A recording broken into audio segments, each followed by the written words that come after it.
Salut les amis, j'espère que vous allez très bien. Je vous reviens aujourd'hui avec la recette de chemia ou qalbellouz. Donc à l'ouest de l'Algérie on l'appelle chemia et au centre on l'appelle qalbellouz. Elle est trop bonne, c'est la recette de ma soeur que j'embrasse très fort. C'est sûr qu'elle va regarder cette vidéo. La recette est vraiment top. En fait c'est comme la chemia qu'on achète dehors. Et voilà, donc je me suis dit que j'allais très certainement la partager avec vous, partager ce succès avec vous. Espérons que ça va vous plaire, que ça va le faire et vous faire plaisir et faire plaisir à votre famille. Donc on va commencer par mettre voilà, dans le bol du rouleau si vous voulez, ou bien voilà un bol. Donc on va mettre 500 g de semoule grosse comme vous voyez, donc la plus grosse que vous trouverez en grande surface. Et 250 g de sucre, la moitié de la quantité de la semoule, on va la mettre au sucre. Ne vous inquiétez pas, le sirop sera beaucoup plus léger que ça. Donc on va bien venir frotter la semoule avec le sucre entre les mains. Comme ça, ça va fondre en fait et on n'aura pas ce goût granuleux du sucre une fois que la chemia est cuite. Donc on va bien travailler ce mélange entre les mains environ 3 à 4 minutes. Et une fois que c'est fait, on va tout simplement mettre une pincée de sel et on va ajouter 100 g de beurre plus de l'huile fondue. Donc 50 g de beurre fondu, vous ajoutez 50 g d'huile, vous mélangez et vous l'ajoutez au mélange semoule plus sucre. Et on va venir l'assabler entre les mains comme vous voyez en ajoutant progressivement le mélange huile plus beurre. Donc on va bien travailler pour que la semoule absorbe bien ce mélange.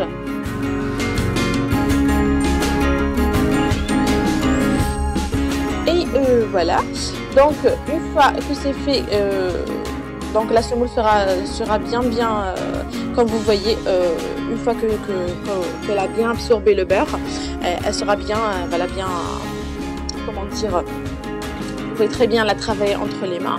Et donc on va ajouter 90 g d'eau de fleur et on va venir la travailler avec les doigts pendant environ 3 à 4 minutes, histoire que la semoule absorbe bien l'eau de fleur.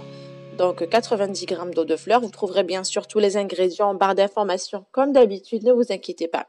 Une fois que j'ai travaillé bien ça, j'ai ajouté des amandes, voilà, concassées. Après, vous êtes libre de ne pas mettre des amandes si vous voulez, ou bien tout simplement d'ajouter de vraies amandes concassées. Vous les coupez en plusieurs morceaux et vous l'ajoutez au mélange.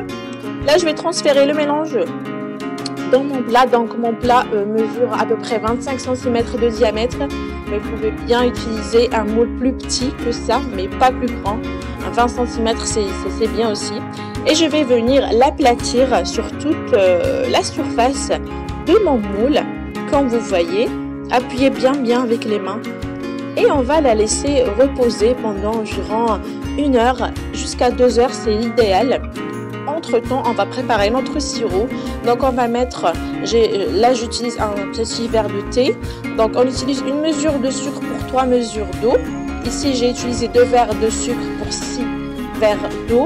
Vous pouvez utiliser un grand verre ou bien tout simplement un bol si vous voulez. Et donc une fois que le sirop commence à bouillir, vous laissez bouillir 10 minutes et vous éteignez le feu.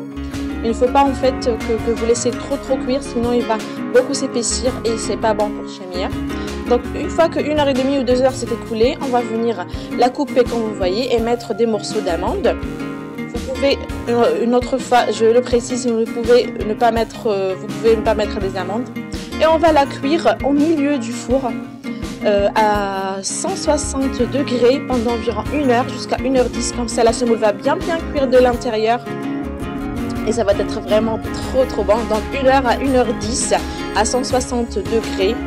Et voilà, donc une fois qu'on l'est sorti, donc le sirop sera froid, on va tout de suite mettre le sirop par-dessus et on va la laisser absorber. Une fois qu'elle a absorbé, on va ajouter le reste du sirop.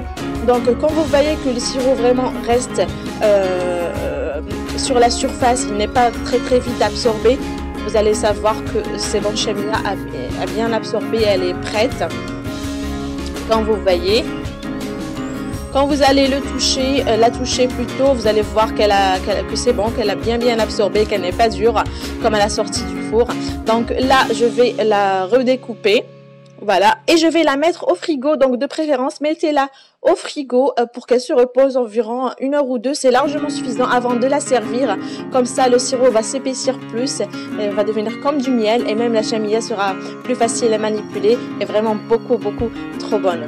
Donc voilà les amis, c'était tout pour la recette d'aujourd'hui. J'espère vraiment que vous allez essayer et me dire plus en commentaire. N'hésitez pas à vous abonner si ce n'est toujours pas le cas, à liker, à partager la vidéo avec vos amis.